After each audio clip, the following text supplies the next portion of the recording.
कृष्णा हरे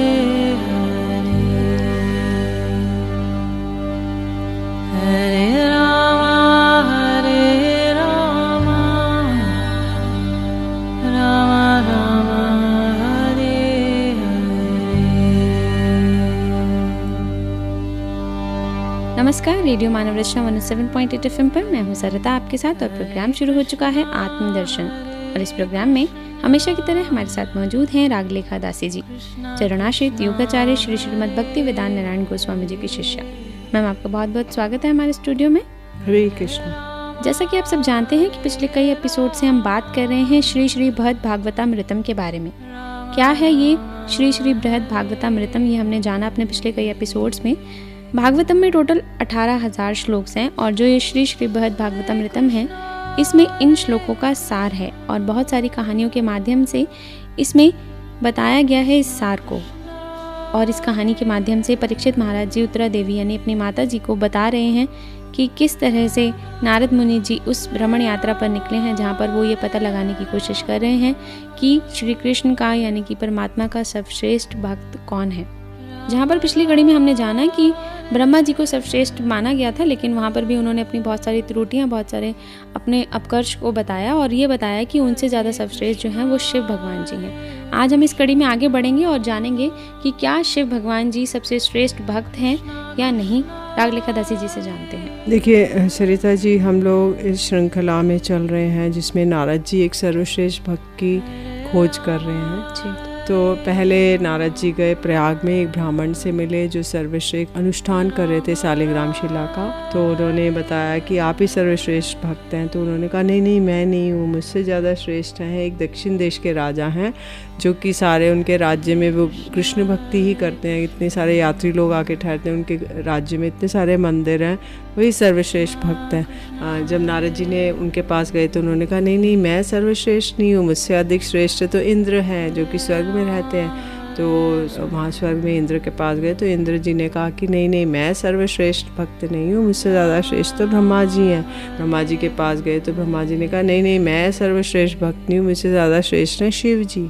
तो अब ब्रह्मा जी शिव जी की व्याख्यान कर रहे हैं कि क्यों वो सर्वश्रेष्ठ हैं जी। तो यही हम आगे इस श्रृंखला में जानने की चेष्टा करते हैं। तो ब्रह्मा जी कह रहे हैं कि महादेव जी जो है वो विष्णु के कृपा पात्र हैं और क्योंकि वो भगवान के सखा के रूप में विख्यात है जी। और अतएव ब्रह्मांड में उनके समान भगवान का कोई कृपा पात्र नहीं है। तो इसमें बताया जाता है जो शिव जी का प्रणाम मंत्र आता है, वृंदावन वनीपते जय सोम सोम मोले, सनक सनातन सनंदन नारदे, गोपेश्वर ब्रजविलासी युगांग्री पद्मे, प्रेम प्रेस निरुपाधि नमो नमस्ते। तो बोलते हैं वृंदावन वनीपते, वृंदावन के जो लोकपाल हैं, जैसे एक मान लीजिए एक महल है तो उसमें गेट कीपर रहता है, तो ऐसे गेट कीपर हैं शिव जी। तो जहाँ जहाँ भगवान के मंदिर हैं या कुछ भी है वहाँ पे एक गेट कीपर है शिव जी। तो वृंदावन वनीपते, वृंदावन के लोकपाल हैं। जय सोम सोम मोले, इन्होंने सिर पे अपने चंद्रमा को धारण कर रखा है, चतुर्थी का चंद्रमा।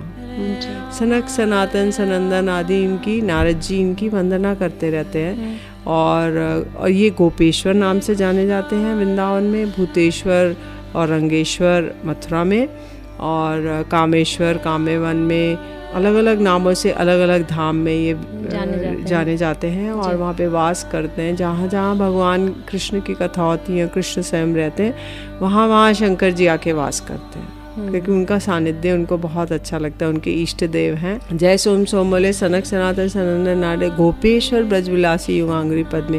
हे गोपेश्वर, जो ब्रजविलासी जो हैं राधा कृष्ण, उनके जो जुगल के चरण कमल में आप हमें प्रेम प्रदान कीजिए, इसलिए हम आपको प्रणाम कर रहे हैं। तो अब जो ब्रह्मा जी ने कहा कि देखो महादेव जो हैं वो भगवान के अत्यधिक कृपा पात्र हैं, और उन्होंने प्रहलाद जी को नहीं बोला कि वो कृपा पात्र है। तो इसका कारण बता रहे हैं श्री सनातन गोस्वामी पाद, जो इसके टीकाकार हैं बृहद भागवतामृता के। और ये जो संवाद है जैमिनी जन्मेजय के बीच में हुआ, जैमिनी ऋषि ने जन्मेजय राजा जन्मेजय जो परीक्षित महाराज जी के पुत्र हैं उनको ये सुनाया। तो वो कह रहे हैं कि देखिए वो इसलिए कृपा पात्र हैं क्योंकि प्रहलाद जी को उन्होंने ब्रह्मा जी ने इसलिए नहीं बताया क्योंकि यदि कोई एक छोटी वस्तु है तो वो अपनी तुलना कोई, जैसे एक तिनका एक छोटा सा है तो उसकी तुलना पहाड़ के साथ नहीं हो सकती, है ना।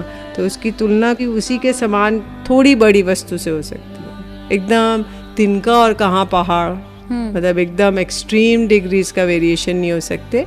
जो थोड़ी अगर तिनका है तो उससे कुछ बड़ी वस्तु, मतलब पत्थर या पेड़, इससे हो सकती है, लेकिन पहाड़ के साथ नहीं हो सकती। जी। तो ऐसे ही ब्रह्मा जी अपना जो कंपैरिजन दिखा रहे हैं वो शिव जी के साथ दिखा रहे हैं, प्रहलाद महाराज के साथ। वो अपने आप को कंपेयर नहीं कर पा रहे हैं, उनका गुण व्याख्यान नहीं कर रहे हैं, जो यद्यपि वो जानते हैं कि वो श्रेष्ठ हैं, लेकिन वो उनसे नहीं कर पा रहे हैं। जैसे कि गंगा जी हैं, वो अपने से समुद्र को अधिक धन्य मानती, क्योंकि समुद्र में सारी नदियाँ मिलती हैं, वो समुद्र उनके पति हैं। लेकिन ब्रह्मा जी जो हैं वो समुद्र से धन्य नहीं मान सकते, वो समुद्र से कंपैरिजन नहीं कर सकते। तो ऐसे ही ब्रह्मा जी भी जो है वो महादेव को अधिक श्रेष्ठ बता रहे हैं, और वो कह रहे हैं कि जो है ब्रह्मा जी जो है वो ग्वाल बाल आदि के रूप में उन्होंने भगवान को भी वो किया था, विमोहित किया था। तो कह रहे हैं कि मैं तो भोगों में आसक्त हूँ, ब्रह्मा जी कह रहे हैं। और जो महादेव हैं वो तो धतूरा फूल वो करते हैं, फूल लेते हैं, उनको चढ़ाया जाता है धतूरा फूल, अकुआ का पत्ता, है ना, आग का पत्ता जो कि जहरीला होता है, जिसमें से दूध निकलता है, और धतूरा का फूल चढ़ाया जाता है, और अस्थि माला धारण करते हैं शिव जी। तो कह रहे हैं, ब्रह्मा जी कह रहे हैं, मैं तो देखो आभूषण इतने पहनता हूँ, मैं तो भोग परायण हूँ, लेकिन जो शिव जी हैं वो तो इतने विरक्त हैं, तो इसलिए वही सर्वश्रेष्ठ भक्त है भगवान के। तो हे नारद ऋषि, आप उन्हीं के पास जाइए। तो बोलते हैं उनकी, श्री कृष्ण की कृपा ही उनका परम भूषण है और परम भोग सुख है। वो कृष्ण कृपा की अपेक्षा करते रहते हैं। तो कहते हैं ब्रह्मा जी और इंद्र की तो अपार संपत्ति है ना। इंद्र भी स्वर्ग के राजा हैं, तो बड़े वैभव के साथ रहते हैं। ब्रह्मा जी तो इस पूरे ब्रह्मांड में सर्वश्रेष्ठ सत्यलोक में निवास करते हैं। तो इसलिए वो कह रहे हैं कि वो श्री कृष्ण के चरणों में ही हमेशा अनुरक्त रहते हैं, और श्री कृष्ण के चरण कमलों से निकली हुई गंगा को अपने मस्तक पे धारण करते हैं। तो बोल रहे हैं कि इसलिए, और वो जब नृत्य करते हैं, भगवान के गुणगान करके नृत्य करते हैं, तो सारे ब्रह्मांड को कंपायमान कर देते हैं। तो एक बार बता रहे हैं कि जब शिव जी ने त्रिपुराधीश्वर मय दानव और बृकासुर आदि दैत्यों को वर प्रदान किए, उन्होंने अपने आप को संकट में डाल लिया था। तो इसकी क्या कथा है, कहते हैं कि जो मय दानव था उसने एक अमृत का कुआं बनाया था। तो सारे दानव जितने भी मरते थे देवताओं के और दानव के युद्ध में, तो उनको उसमें डालता था और जीवित कर लेता था, उस कुएं में डालता था। वही कुएं में अमृत था ना, अमृत पान करके संजीवित हो जाते थे, मरते नहीं थे जी। तो उसने भी तपस्या की और शिव जी से वरदान मांगे। और एक वृकासुर था, उसने भी शिव जी को प्रसन्न करके वरदान मांगे। तो वृकासुर ने मांगा कि मैं जिसको मस्तक को स्पर्श करूंगा उसका मस्तक फट जाएगा, मैं जिसको भी छूंगा उसका मस्तक फट जाएगा। शिव जी से उन्होंने वरदान मांगा, और इस वरदान को प्राप्त करके वो शंकर जी को ही छूना चाहता था, ताकि उनकी मृत्यु हो जाए और वो पार्वती जी से विवाह कर लें। लेकिन जब उसके बाद फिर भगवान विष्णु ही एक वामन रूप में आए, उन्होंने कहा, अरे वृकासुर, तुम इतनी जोर जोर से दौड़ के कहाँ जा रहे हो। वो दौड़ रहे थे शिव जी के पीछे। तो रास्ते में एक बटू ब्राह्मण मिला, उसने कहा, अरे वृकासुर, तुम कहाँ जा रहे हो, देखो तुम तो इतनी जोर जोर से सांस ले रहे हो, तुम्हारे हृदय की धड़कन कितनी जोर जोर से चल रही है।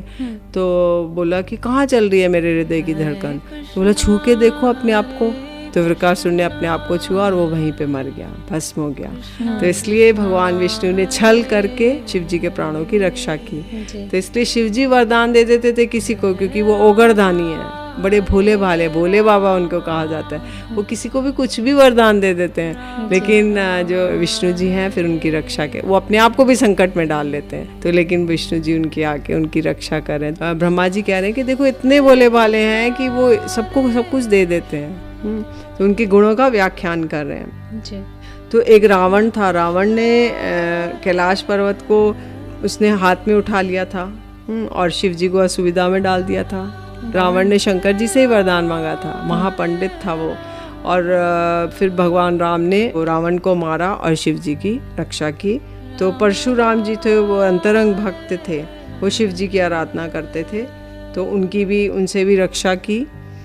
फिर समुद्र मंथन के समय श्री कृष्ण जब एक घोर विष प्रकट हुआ, समुद्र को मंथन किया गया तो विष प्रकट हुआ, तब उसके बाद श्री कृष्ण ने कहा कि ये जो है ये शंकर जी है, यदि इसको पान कर लें, अन्यथा इनके अतिरिक्त कोई भी योग्य नहीं है इस विष को पान करने के लिए। तो इसलिए शंकर जी ने इस विष को पान किया और वो नीलकंठ कहलाए। उन्होंने विष अपने गले तक रख लिया और उनका नाम हो गया नीलकंठ, क्योंकि विष को वो अपने हृदय में नहीं ले जाना चाहते थे, क्योंकि उनके हृदय में उनके इष्ट देव हैं। तो उन्होंने कहा उनको कष्ट होगा इस विष से, तो इसलिए उन्होंने यहाँ यहीं पे धारण कर लिया। तो श्री कृष्ण ने कहा कि इनके अतिरिक्त कोई भी इस विष को धारण नहीं कर पाएगा, किसी में इतनी शक्ति नहीं है।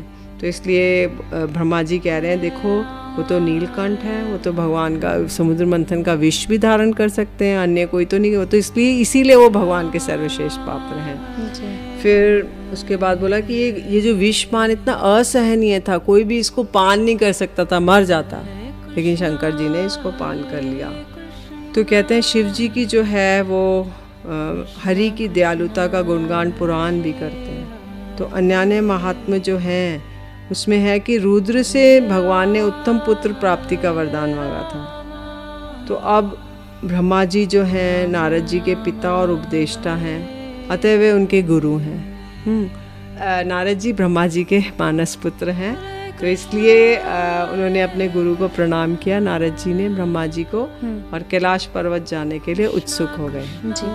तो उन्होंने, ब्रह्मा जी सर्वज्ञ हैं, वो उनकी हृदय की बात समझ गए। तो उनको कैलाश पर्वत जाने के लिए उन्होंने, जब वो जाने लगे तो बोलने लगे हे पुत्र वत्सले, बोले कि देखो यहाँ पे कुबेर की भक्ति से वशीभूत होकर उन्होंने ब्रह्मांड के अंतर्गत स्थित कैलाश पर्वत पे शिवजी वास कर रहे हैं।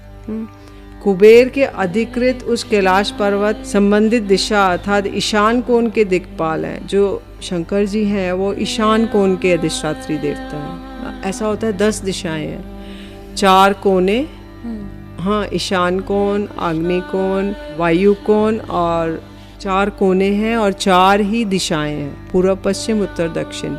तो ईशान कोण के जो दिक्पाल हैं, मतलब दिशा के जो पालक हैं, वो है शंकर जी।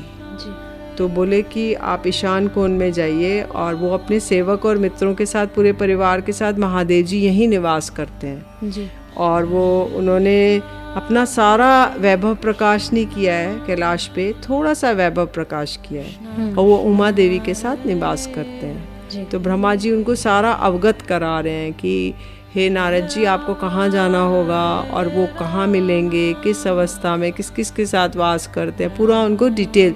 जैसे हमें कहीं जाना है तो हम पता लगाएंगे ना, इस स्टेट में, इस कॉलोनी में ये व्यक्ति रहता है, उसके साथ उसकी पत्नी रहती है, उसके बच्चे रहते हैं, उसका घर ऐसा है, इसके पास है, सारा हम पता लगाते हैं। तो ऐसे ब्रह्मा जी सब कुछ अपने पुत्र को बता रहे नारद जी को कि हे नारद जी, आप कैलाश पे ऐसे ऐसे आपको शंकर जी मिलेंगे। तो बोले कि मैंने तो अपनी जो ये सत्यलोक है इसमें बहुत सा वैभव है मेरे पास, लेकिन शंकर जी कैलाश पे थोड़े से वैभव के साथ अपना थोड़ा सा वैभव प्रकाशित करते हैं, क्योंकि उन्होंने पूरा आप एक तपस्वी, एक वैरागी का वेश धारण किया हुआ है ना।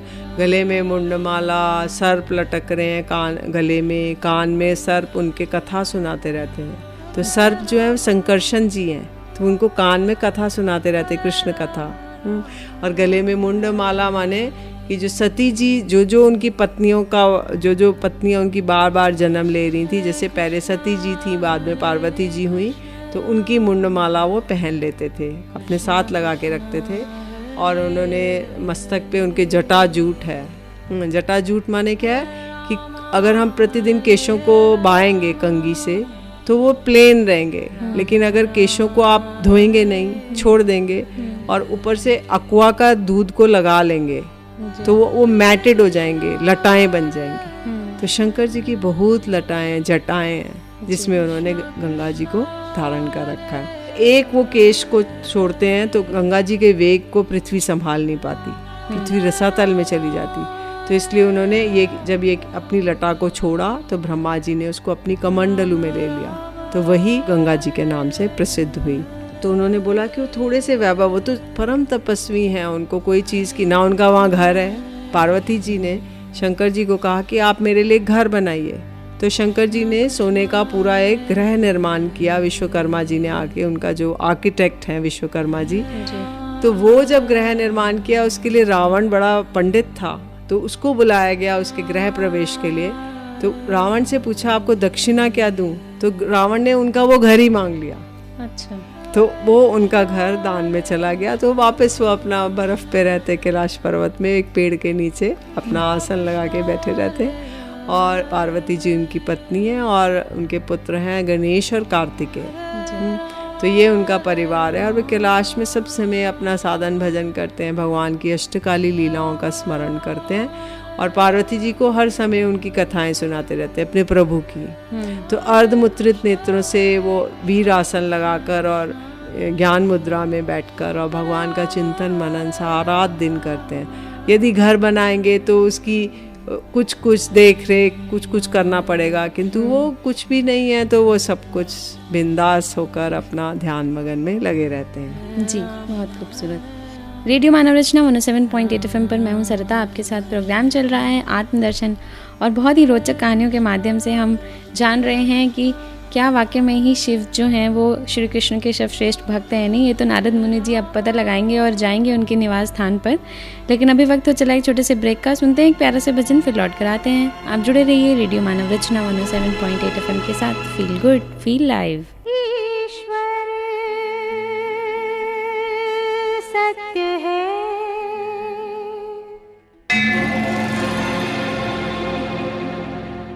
सत्य ही शिव है,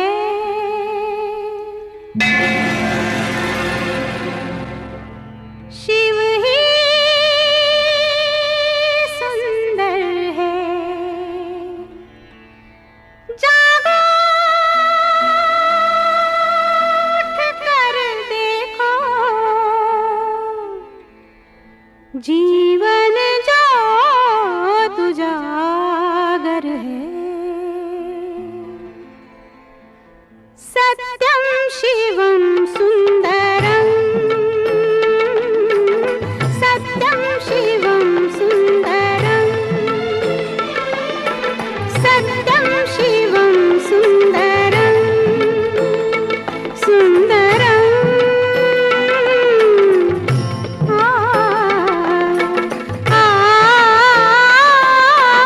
सत्यम शिवम सुंदरम, सत्यम शिवम सुंदरम। ईश्वर सत्य है, सत्य ही शिव है, शिव ही सुंदर है। सत्यम शिवम सुंदरम, सत्यम शिवम सुंदरम, सत्यम शिवम सुंदरम।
Hare Krishna,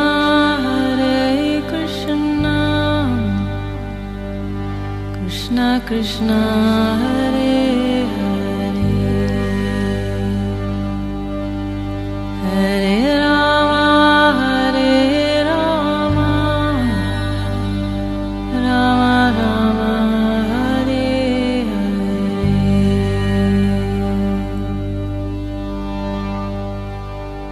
स्वागत है आप सभी का एक बार फिर रेडियो मानव रचना 107.8 FM पर। मैं हूं सरिता, आपके साथ प्रोग्राम चल रहा है आत्मदर्शन, जहां हम बात कर रहे हैं श्री श्री बृहद भागवतामृतम के बारे में। नारद मुनि जी अब चले हैं शिव भगवान के निवास स्थान पर, और ये जानने के लिए कि क्या वो एक सर्वश्रेष्ठ भक्त हैं श्री कृष्ण के या उनसे भी कोई ऊपर है, ये तो अब हम जानेंगे रागलेखा दासी जी से।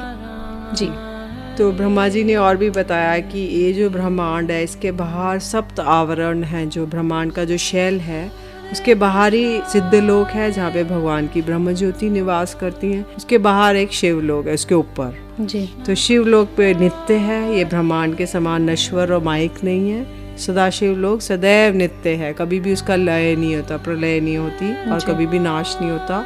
नित्य सत्य स्वरूप है और कोई भी किसी प्रकार का वहाँ दुख नहीं है। सुखमय आनंद का परिपक्व रूप है और महादेव के सर्वश्रेष्ठ भक्त इस लोक को प्राप्त करते हैं। तो उन्होंने बताया कि देखिए नारद जी, आपको वहाँ पे उनका परिवार मिलेगा और महाविभूति युक्त छत्र चामर आदि इसको परिमंडित कर, छत्र चामर से उनकी सेवा करते हैं। उनके जो लोग दास हैं, उनके जो सेवक हैं, और महाविभूति युक्त है। यहाँ पे धर्म अर्थ काम मोक्ष भक्ति आदि सभी संपदाओं से युक्त है ये। और यहाँ पे बड़े ग्रह हैं, विमान आदि हैं, और भक्त भी परम ऐश्वर्य से युक्त हैं। और वह संपदा जो है ब्रह्मा आदि देवताओं की तुलना में श्रेष्ठ है। महादेव संकर्षण देव की आराधना में रहते हैं। वो हमेशा संकर्षण देव जो कि अनंत देव हैं उस रूप में उनकी आराधना में लगे रहते हैं और निवास करते हैं। और संकर्षण जी जो है वो हजारों फने वाले हैं। हाँ, खूब सारे फन हैं। एक एक मुख में दो दो जीवा हैं। तो दो दो जीवा से वो कृष्ण का गुणगान कर रहे हैं। लेकिन अनंत जीवाओं से गान करके भी जितना वो गान करते हैं और अधिक गान बढ़ जाते हैं। तो इतने गुण हैं भगवान के कि अनंत भी अनंत जीवाओं से अनंत काल तक गुणगान करते हैं तो और अनंत लीलाएं बढ़ जाती हैं। तो इतना अधिक वो है उनके गुण में। तो महादेव जी इन सब गुणगानों को सुनना चाहते हैं कॉन्स्टेंटली। तो इसीलिए शेर जी से उन्होंने मित्रता कर रखी है कि आप जब गुणगान करेंगे मैं सुनता रहूं, तो सारा दिन मेरे कानों में कृष्ण कथा रहेगी। तो इसलिए उन्होंने ऐसी साठगांठ कर रखी है। तो अब श्री सनातन गोस्वामी जी थे, वो शंकर जी और उनकी बड़ी मित्रता थी। तो सनातन गोस्वामी जी सदैव कृष्ण कथा करते थे। तो शंकर जी उन्हीं के पास वास करते थे, जहाँ भी वो जाते थे उनके पास चले जाते थे।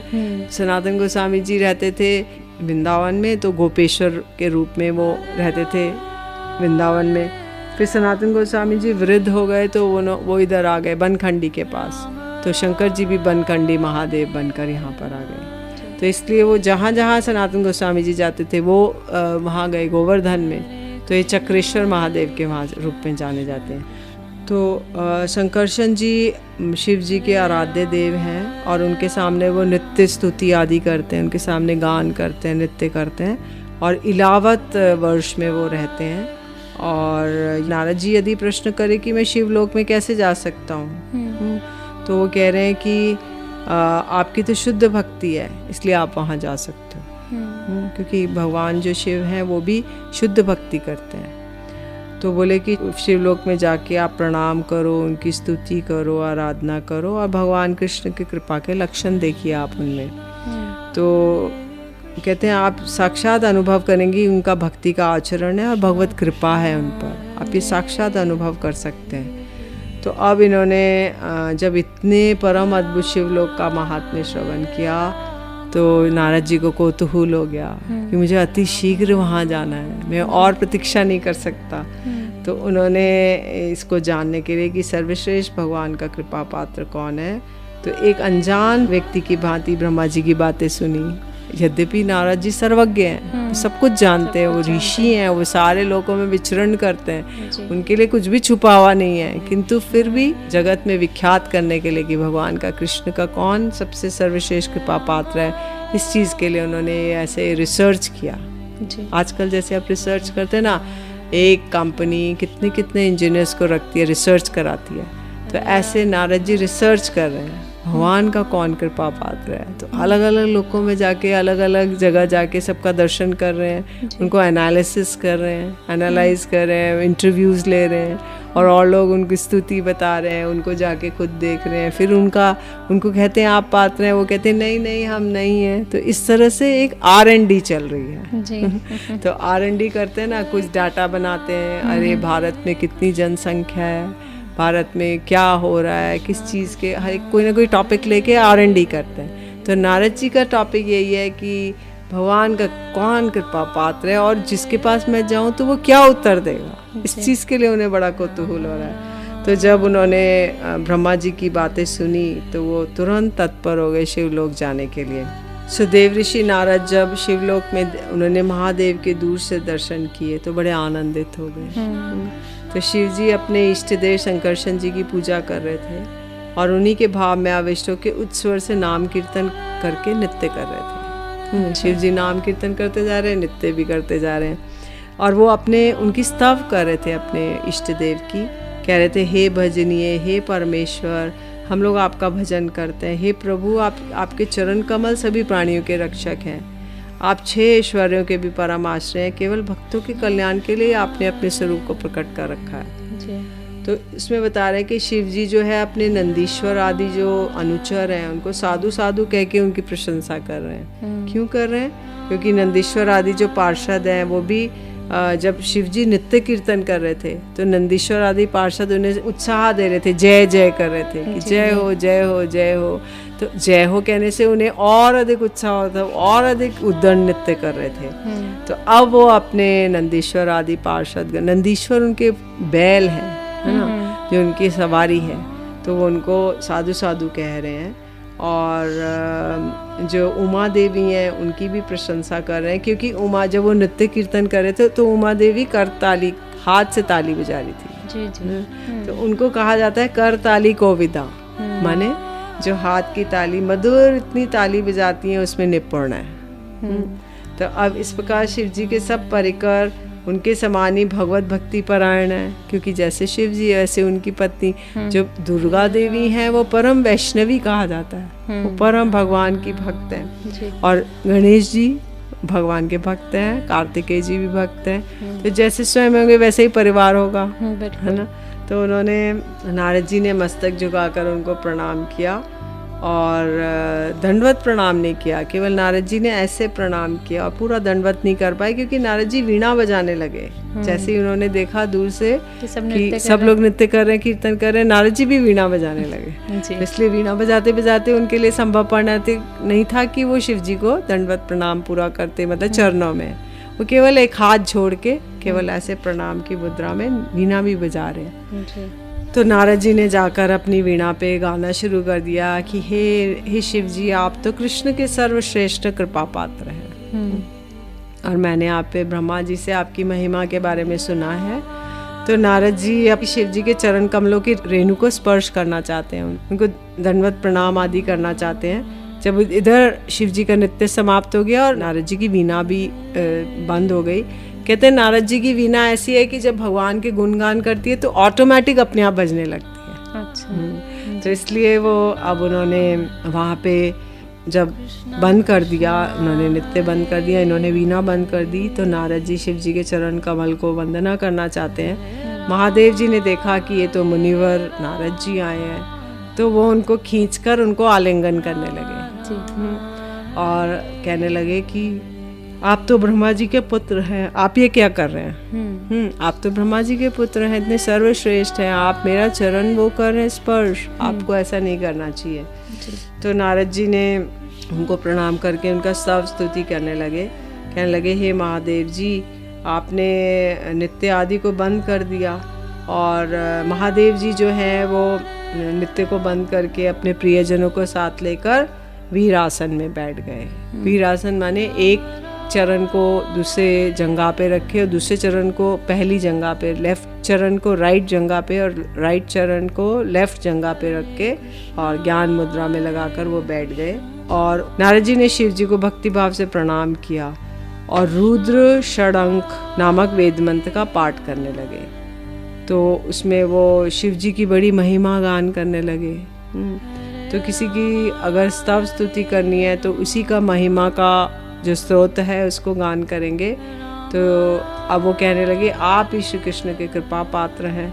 तो और अब इधर अपनी प्रशंसा सुन के शिव जी कहने लगे, उन्होंने अपने दोनों कान बंद कर लिए और वो कहने लगे बस बस आप मुझे ऐसा मत कहिए। और जोर से वो नारद जी को कहने लगे कि मैं कदापि भी कृपा पात्र नहीं हूँ। हे नारद जी, मैं तो ना तो मैं जगदीश्वर हूँ ना ही कृष्ण का कृपा पात्र हूँ, और मैं तो सदा उनके दासों के दास का अनुदास हूँ। और मैं कृपा की अभिलाषा करता हूँ, मैं उनके दासों के दास का कृपा की अभिलाषा करता हूँ। और मैं उनकी कृपा के प्रार्थना करने के लिए भी मैं योग्य नहीं हूँ। तो प्रार्थना के लिए भी योग्य नहीं हूँ तो कृपा कैसे प्राप्त कर सकता हूँ जी। सो परीक्षित महाराज कह रहे हैं कि नारद जी के इन वचनों को सुनकर शिव जी धैर्य धारण नहीं कर सके। उन्होंने कृष्ण को दिए हुए वरदान प्रसंग को बताया और उन्होंने दोनों हाथ से नारद जी के मुख को बंद कर दिया।